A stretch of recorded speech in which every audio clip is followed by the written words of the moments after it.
కోతలు తెగపోయముగాదా కోతలు పోగేమిటో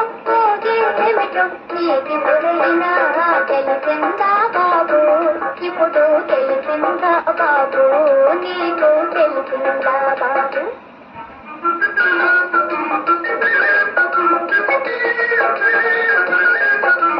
చదువుకుతున్నా చుట్టవుగా